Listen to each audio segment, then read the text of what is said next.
It happened on July 18, 1988.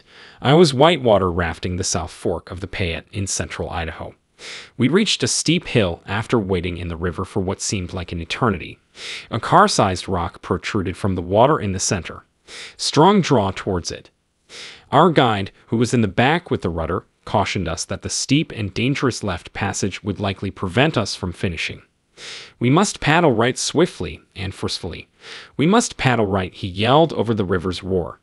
We paddled around the right boulder in a sprint. However, the tide pulled us up to its nose, and we hit it. After the raft went off course, the men retreated, and I was tossed into the ocean. No one else entered the building but me.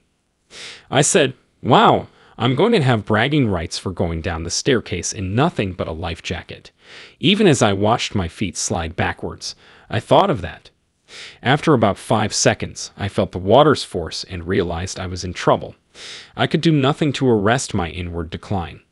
When I was pushed out of the bottom current and trying to reach the surface after descending the last waterfall, not the last staircase, but one of the last, I was so wounded and fatigued I couldn't move my arms.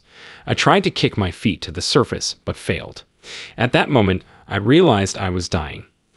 I knew I'd failed deep down. It felt like I was floating away from my body immediately. I was whisked to a place without violence, suffering, or breathlessness with a whoosh. A faint grayish spot was all it was. I wondered, what the fuck happened to me? As I contemplated that, I felt a presence. I communicated with this thing psychically. Everything is okay, this energy, or spirit, or whatever you name it, telepathically told me since we didn't have a body or brain. No worries, I'll look after you.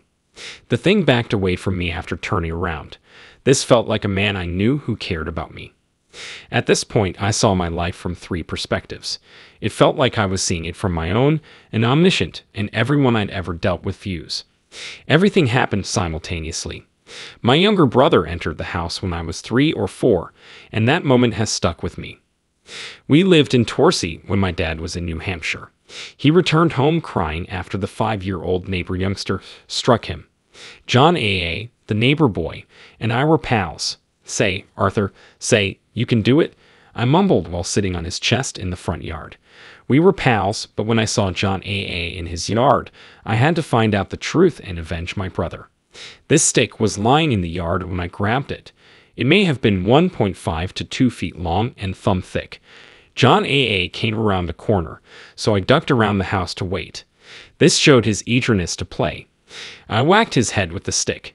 He grabbed his head and screamed and cried. His emotions were felt during the life review. He punched me, releasing his emotions. I went from thinking I would play with him to getting badly hit. The realization that I could feel others' pain was shocking. We broke up, and I married young. My wife and I were unprepared for the hurdles of getting along and making a life. She had just graduated high school, while I was in college. I felt terrible about the horrible things I said and did to her. I saw the being's reaction to my actions by looking to my left, where my senses were. Experience was the focus, not judgment. Instead, pure love flooded me. As I contemplated my life, I felt a love unlike any other.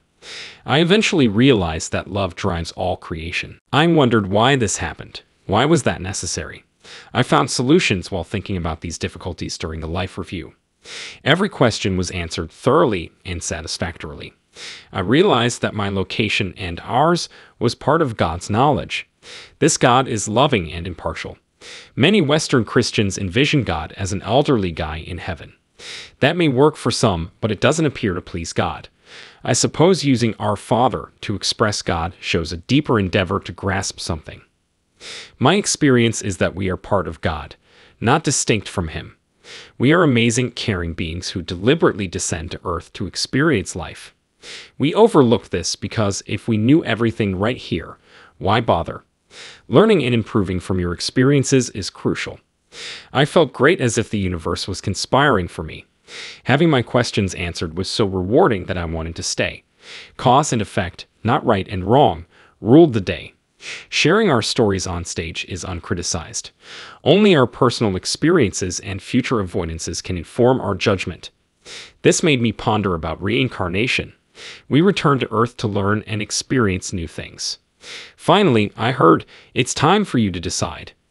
Everything halted after what seemed like an age. You can stay or leave. Staying allows you to honor obligations with your embodied partners. Staying will leave the remaining agreements unmet. You must reestablish them later. It hit me, oh man, I don't want to go back, but I don't want to have to repeat a grade in school either. So I said, I'll go back. I felt one with my body after making that choice. I was at the stairwell's base, barely submerged. Even though I could see my body, I wasn't sure I'd entered it yet. I found BR on a kayak looking for me. After beaching, the raft men searched for me 60 to 70 yards downstream. BR rescued me when he saw my orange life jacket hanging from the sea. He shouted, "Start breathing. Deep breath. Hold on to my kayak's rope loop. I'll save you."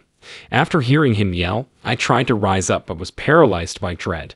I grabbed the rope loop, but I couldn't hold it. He saved me by grabbing my life jacket and paddling sideways.